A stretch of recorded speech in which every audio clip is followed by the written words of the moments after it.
जय हिंद। हम लोग क्लास में पीछे पढ़ चुके हैं लोग, जो सेकेंड ईयर का सिलेबस है उनके अनुसार 15 गो चैप्टर, उसमें एक चैप्टर कोरोना वायरस के चलते बाकी लग गया था, जिसका नाम है जीवाणु। इसके बारे में हम लोग देखते हैं लोग, वीडियो के माध्यम से पूरा डीपली अध्ययन करेंगे लोग। इसमें आपका चैप्टर 14 है जिसका नाम है जीवाणु।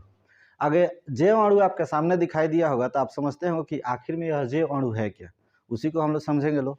जीवाणु, इसका डिफिनीशन लिख दिए यहाँ पे। वे कार्बनिक अणु जो जीवों से प्राप्त होते हैं उन्हें हम जीवाणु कहते हैं। इसका अर्थ है कि जो हमारे शरीर से प्राप्त हो उसे ही हम क्या कह सकते हैं, जीवाणु कह सकते हैं। एक और परिभाषा इसको लिखा गया है थोड़ा सा मॉडिफाई करके, जीवधारी बहुत सारे जटिल कार्बनिक यौगिक से बने होते हैं जो इसके वृद्धि, विकास का संरक्षण के लिए आवश्यक होते हैं, उसे जीवाणु कहते हैं। इसका अर्थ है हमारे शरीर में जो भी वृद्धि और उसका बचाव के लिए जो भी आवश्यक पदार्थ है उसी को हम क्या कह सकते हैं, वो जीवाणु कह सकते हैं। आगे है जैसे में इसको हम समझ सकते हैं vitamin, carbohydrate, protein, hormone, enzyme, nucleic अम्ल, उसके बाद से आपका वसा, ईटीसी।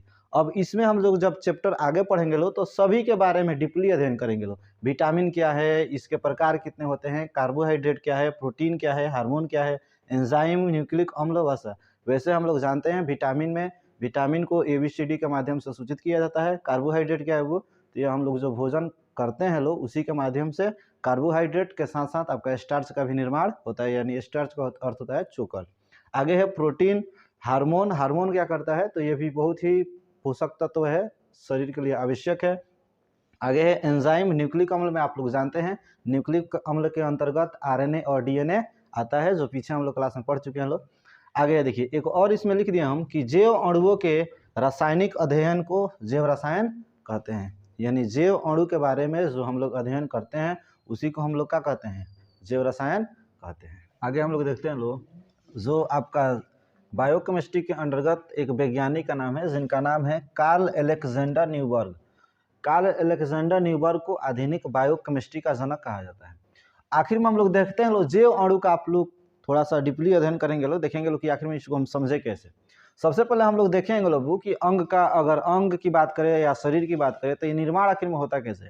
तो हम आप लोग को पढ़ाए होंगे कि कोशिका, और कोशिका से मिलकर आपका ऊतक, ऊतक से मिलकर अंग, और अंग से मिलकर आपका जीवित प्राणी यानी अंग तंत्र का निर्माण, और उसके बाद से शरीर का निर्माण होता है। आगे हम लोग देखते हैं लोग आखिर में जैव अणु है क्या। तो यहाँ थोड़ा सा आप लोग ध्यान दीजिएगा लोग, यहाँ पे जो शरीर का निर्माण हुआ है ना, तो यहाँ पे सबसे पहले जो निर्मित कड़ी है वह है आपका जैव अणु। इसका अर्थ है जैव अणु मिलकर सूक्ष्म तंत्र का निर्माण करेंगे, और सूक्ष्म तंत्र मिलकर कोशिका का, कोशिका मिलकर ऊतक, ऊतक मिलकर अंग, और अंग मिलकर जीवित प्राणी का।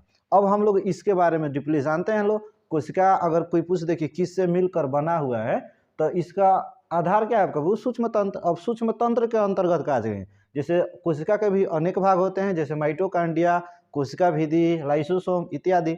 अगर सूक्ष्म तंत्र की बात करेंगे तो हम क्या कर सकते हैं इसमें कि माइटोकांड्रिया, लाइसोसोम, कोशिका भित्ति, इस सब को हम सूक्ष्म तंत्र के अंतर्गत रखते हैं।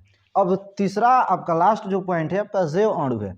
तो जैव अणु के अंतर्गत कोई पूछेगा तो हम इसमें क्या कहेंगे, अभी एग्जाम्पल आपको बताए थे कि जैव अणु के अगर कणों की बात किया जाएगा तो इसमें आपका क्या हो जाएगा, प्रोटीन, कार्बोहाइड्रेट, वसा, एंजाइम, उसके साथ साथ आपका प्रोटीन, विटामिन, ETC इसमें हम लोग रख सकते हैं। तो जैव अणु को हम समझ सकते हैं कि इसके अंतर्गत क्या आते हैं, वो आपका vitamin, carbohydrate, protein, enzyme, ETC, और सूक्ष्म तंत्र के अंतर तो माइटोकांड्रिया, कोशिका भित्ति।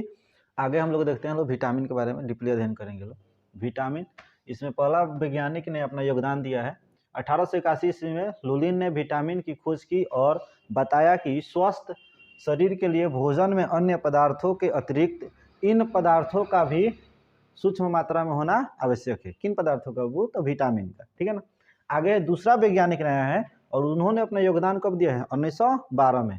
फुंक ने 1912 में सर्वप्रथम विटामिन वर्ड का प्रयोग किया। अब थोड़ा सा यहाँ पे ध्यान दीजिएगा आप लोग, हम ऊपर लिखे हैं विटामिन जहाँ पे ई नहीं है, और यहाँ पे जो लिखे हैं इसमें लिखे हैं विटामिन, यहाँ पर ई आपका वर्ड का उपयोग किया गया है। अब इसी को हम लोग समझते हैं लोग। विटामिन को हम आखिर में विटामिन का निर्माण हुआ कहाँ से है, तो इसका निर्माण हुआ है वीटा और एमिन से। किससे निर्माण हुआ है वो, वीटा और एमिन। यहाँ पे वीटा यानी वीटा का देखा जाए तो अर्थ होता है लाइफ, और वीटा है क्या आपका, तो यह एक लैटिन वर्ड है, यह एक लैटिन वर्ड है। और यहाँ पे क्या है आपका एमीन, यानी वीटा और एमीन मिलकर किसका निर्माण किए हैं, विटामिन। अब यहाँ पे एमीन का अर्थ आप लोग जानते हैं कि फंक्शनल ग्रुप NH2 होता है। कुछ विटामिन के बारे में जब सर्च किया गया तो देखा गया यहाँ पे आखिर में विटामिन एमीन आ रहा कहाँ से रहा है, तो जब सर्च किया गया तो देखा गया, जैसे पहले के जो वैज्ञानिक थे लोग वो बताए थे लोग कि इसमें अधिक मात्रा में एमीन ग्रुप पाया जाता है, लेकिन जब दूसरे वैज्ञानिक ने आया तो उसमें सर्च किया और बताया कि नहीं, एमीन इसमें अधिकतर विटामिन में होता ही नहीं है। तो इसीलिए यहाँ से देखिए, पहले जो विटामिन था हम लोग इस तरह से लिखते थे लोग, विटामिन ई था, और बाद में जब सर्च किया गया तो देखा गया कि एमीन ग्रुप उसमें पाया ही नहीं जाता है, तो इसीलिए उस विटामिन में से ई को हम लोग क्या कर दिए हैं लोग, कैंसिल। तो अब इस समय में, वर्तमान समय में हम लोग विटामिन को विटामिन VITAMIN के द्वारा लिखते हैं। अब इसका थोड़ा सा हम लोग परिभाषा देख लेते हैं लोग विटामिन का। यहाँ पे लिख दिए हैं, वैश्विक कार्बनिक पदार्थ या जैव अणु जो थोड़ी मात्रा में जीवधारियों के स्वस्थ वृद्धि, विकास एवं विशिष्ट जैविक कार्यों को करने के लिए आवश्यक होता है, उसे हम क्या कहते हैं, विटामिन कहते हैं। इसका अर्थ है विटामिन हमारे शरीर में, हमारे शरीर को सुरक्षा प्रदान, विकास करने के लिए, संरक्षण के लिए, और आपका क्या है, किसी भी शरीर में जो कार्य होता है उसको पूर्ति करने के लिए आवश्यक है। आगे हम लोग देखते हैं लोग विटामिन में, देखिए वो अधिकांश विटामिन जंतुओं के शरीर में नहीं बनते हैं, इसे हम भोजन से प्राप्त कर सकते हैं, लेकिन जो पेड़ पौधे होते हैं यहाँ पे लिखते हैं, परंतु पेड़ पौधे सभी विटामिन का निर्माण कर सकते हैं। यानी हमारे शरीर में अधिकांश विटामिन का निर्माण नहीं होता है, लेकिन पेड़ पौधे सभी विटामिन का निर्माण कर लेते हैं, और पेड़ पौधे का सेवन से ही हमारे शरीर में उन विटामिन का निर्माण हो जाता है, प्राप्त कर लेते हैं हम लोग। आगे वो इसमें विटामिन जो है ना, यह बहुत ही उपयोगी भी है और हानिकारक भी है। जैसे विटामिन यहाँ पे लिखे हैं, विटामिन, शरीर में विटामिन के कमी को एविटोमिनोसिस कहा जाता है, और दूसरा लिखे हैं वो, शरीर में विटामिन के अधिकता को हाइपरविटामिनोसिस कहा जाता है। आगे हम लोग देखेंगे लोग टाइप्स ऑफ विटामिन। आज तक अगर देखा जाए तो ज्ञात विटामिन की संख्या यहाँ पे लिख दिए हैं नॉन 25, और इसको हम लोग डिनोट कैसे करते हैं, सूचित किसे करते हैं, तो ABCD के ये KFETC के द्वारा सूचित हम लोग करते हैं, यानी अल्फाबेटिकल ऑर्डर के अनुसार। आगे देखेंगे लोग टाइप्स ऑफ विटामिन, ये बोर्ड एग्जाम के लिए आपका इंपॉर्टेंट है, पूछता है कि विटामिन कई प्रकार के होते हैं, और इसको हम लोग समझ सकते हैं लोग। पहला है वाटर सोलुबल विटामिन, यानी जल में घुलनशील विटामिन, और दूसरा है फैट सोलुबल विटामिन, यानी वसा में घुलनशील विटामिन। ये हर बार लगभग यहाँ से एग्जाम में पूछते रहता है कि वसा में घुलनशील विटामिन कौन है और जल में घुलनशील विटामिन कौन है। यहाँ पे लिख दिए हम B1, B2, B3, B4, B5, B6, B7, B10, B11, B12 ETC भी इसमें आते हैं, और इसके साथ साथ आपका क्या है, एक और विटामिन C है। अब यहाँ पे थोड़ा सा ध्यान दीजिएगा आप लोग, vitamin B1, B2, B3, B5 ETC को हम लोग इसे कॉम्प्लेक्स, बी कॉम्प्लेक्स के नाम से भी जानते हैं। अब एक और नीट में आपका एग्जाम एक बार पूछा गया था, यह जो B12 होता है ना, B12, यह शरीर में एकत्रित हो सकता है। तब पूछा था कि वाटर सोलेबल विटामिन कौन है जो शरीर में एकत्रित हो सकता है, तो कौन है आपका वो, तो B12, ठीक है। आगे देखेंगे हम लोग वसा में घुलनशील विटामिन कौन है, तो ADEK। आगे हम लोग इसको दबंग थ्योरी के माध्यम से देखते हैं लोग, इसको याद करने का, आगे हम लोग देखते हैं लोग इसको याद करने का तरीका। यहाँ पे है पहला, इतना तो आप लोग ध्यान दीजिएगा वो कि विटामिन कई प्रकार के होते हैं, तो दो प्रकार के, एक होता है जल में घुलनशील विटामिन और दूसरा होता है वसा में घुलनशील विटामिन। अब इसको देख लेते हैं हम लोग थोड़ा सा याद करने का तरीका। यहाँ पे जल में घुलनशील विटामिन के लिए हम लिख सकते हैं WBC।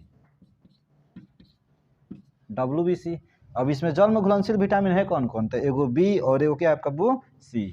तो B के लिए लिख सकते हैं हम लोग विटामिन B, C के लिए लिख सकते हैं लोग विटामिन C, और W का अर्थ हम यहाँ में समझेंगे लोग वाटर सोलेबल विटामिन, यानी लिख सकते हैं वाटर सोलेबल विटामिन कौन कौन है आपका, विटामिन B और विटामिन C। या इसके अलावा एक हम और लोग तरीका देख सकते हैं लोग, बिपिन चंद्रपाल, इस टेक्निक के माध्यम से हम जल में घुलनशील विटामिन को देख सकते हैं। यहाँ पे B है तो B के लिए लिख सकते हैं वो विटामिन B, यहाँ पे C है तो C के लिए लिख सकते हैं विटामिन C, और P है तो P कभी कभी पूछ देता है कि जल में घुलनशील प्रोटीन कौन सा है, ये भी मानिए तो एक तरह से विटामिन का ही कार्य करता है। और प्रोटीन में भी आता है आपका ग्लोबल प्रोटीन, कौन आता है वो ग्लोबल प्रोटीन। तो ई हो गया आपका जल में घुलनशील विटामिन, जिसको याद कर सकते हैं WBC यानी वाटर सोल्युबल विटामिन, जिसमें विटामिन बी और विटामिन सी आता है। दूसरा तरीका है बिपिन चंद्रपाल, जिसमें बी का अर्थ है विटामिन बी, चंद्र में आपका विटामिन सी और पी यानी ग्लोबल प्रोटीन। ठीक है, आगे हम लोग देख लेते हैं थोड़ा सा वसा में घुलनशील विटामिन को कैसे याद करें। यहाँ पे ध्यान दीजिएगा, तो है आपका ADE इसको थोड़ा सा मॉडिफाई कर देंगे लोग, तब तरीका बन जाएगा आपका। इसको हम यहाँ पे ट्रिक लिख सकते हैं लोग, ट्रिक में लिख सकते हैं कीड़ा, क्या लिखेंगे वो कीड़ा। अब कीड़ा में हम देख सकते हैं विटामिन के, विटामिन ई, विटामिन डी और विटामिन ए, यहाँ पे है ADE यानी आसानी से हम लोग याद कर सकते हैं कीड़ा। पूछेगा आपसे कि जल में घुलनशील विटामिन कौन है, तो बी कॉम्प्लेक्स और क्या आएगा आपका विटामिन सी। अगर पूछेगा कि वसा में घुलनशील विटामिन कौन होते हैं, तो ADE इसके अंतर्गत जब हम लोग डीपली विटामिन के बारे में पढ़ेंगे लोग और रासायनिक नाम वगैरह, तो उसमें हम लोग जानेंगे लोग कि कौन कौन से विटामिन होते हैं और किस किस कमी के कारण अनेक अनेक बीमारियां होती है। आगे ऑब्जेक्टिव के लिए थोड़ा सा देखिएगा आप लोग वो नोट में, यहाँ पे लिखे हम बी कॉम्प्लेक्स में विटामिन B12 को छोड़कर तथा विटामिन सी को शरीर में एकत्रित नहीं किया जा सकता। इसका अर्थ है कि पूछेगा कि जल में घुलनशील विटामिन में किसको शरीर में एकत्रित किया जा सकता है, तो विटामिन B12 को। और पूछेगा कि किस विटामिन को शरीर में एकत्रित नहीं किया जा सकता, तो उसमें अगर ऑप्शन रहता है तो हम कह सकते हैं कि जल में घुलनशील विटामिन को। आगे है कि वसा में घुलनशील विटामिन को यकृत के एडिपोज ऊतक में एकत्रित कर सकते हैं। ठीक है, अगर पूछेगा कि वसा में घुलनशील विटामिन को हम कहाँ पे एकत्रित करते हैं, तो कह सकते हैं यकृत के एडिपोज ऊतक में। अब यहाँ पे आप लोग ऑप्शन के अनुसार टिक कर सकते हैं। ठीक है, अगला नीट में एक बार एग्जाम में पूछा गया है कि विटामिन H, जिसका रासायनिक नाम होता है बायोटिन, यह विटामिन H ना तो जल में घुलनशील होता है और ना ही वसा में। तो पूछा था कि कौन सा विटामिन ना जल में घुलनशील होता है और ना ही वसा में, तो आंसर हम करेंगे विटामिन H। अगला है टॉपिक कि विटामिन H तथा विटामिन B1 में सल्फर पाया जाता है। ये भी कई बार ऑब्जेक्टिव पूछा गया है कि किस विटामिन में सल्फर पाया जाता है, तो विटामिन H तथा विटामिन B1 में। आगे अब जेई में एक बार पूछा गया था कि विटामिन B12 में कोबाल्ट पाया जाता है और किस फॉर्म में, तो कोबाल्ट 3+ ऑक्सीडेशन स्टेट प्रदर्शित करता है। जैसे हम लोग पीछे पढ़ेंगे लोग, क्लोरोफिल में अगर कोई पूछेगा तो मैग्नीशियम 2+ के रूप में। अगर कोई पूछता है कि हीमोग्लोबिन में पाया जाता है तत्व, तो किस अवस्था में पाया जाएगा, तो उसमें पढ़ेंगे हम लोग कि Fe2+ के रूप में पाया जाता है। ये तीनों क्वेश्चन को हर बार लगभग घुमा घुमा कर पूछते रहता है। और भी बहुत से विटामिन है, जैसे आपका विटामिन ई है, तो विटामिन ई की अगर शरीर में कमी हो जाता है तो उसमें क्या दिक्कत आ जाती है, तो जो पुरुष होते हैं वो नपुंसकता बीमारी के से ग्रसित हो जाते हैं। अब नपुंसकता का अर्थ क्या है, इसका अर्थ है कि नामर्द हो जाते हैं। और अगर यही विटामिन ई औरतों में आ जाता है तो वह बाज हो जाती है, बाज को वो लड़का डिलीवर नहीं कर सकती। अब यहाँ पे आगे विटामिन ई, आप लोग विटामिन ई को हम लोग ब्यूटी क्रीम के नाम से भी जान रहे हैं। यहाँ पे देखिएगा, जो भी ब्यूटी क्रीम आ रहा है उसमें ये लिखा रहता है एडेड विटामिन ई। इसका अर्थ है यहाँ पे आपका मार्केट में विटामिन ई का एक कैप्सूल भी मिलता है जिसका नाम है इवियन। उसको इस समय लड़कियाँ फोड़ के यहाँ पे लगा रही है लोग, खूबसूरती बढ़ाने के लिए। ठीक है ना। अगला विटामिन आपका विटामिन के आता है, उसके भी बारे में हम लोग आगे डीपली अगले वीडियो में पढ़ेंगे लोग। विटामिन के की अगर शरीर में कमी हो जाता है तो उसके चलते हमारा ब्लड रुक नहीं पाता है, यानी वह थक्का नहीं बनने देगा। अगर विटामिन के हमारे शरीर में अवेलेबल रहेगा तो उससे हमारा अगर शरीर कहीं पे कट फट जाता है तो उसको थक्का बना सकता है। आज के लिए इतना ही।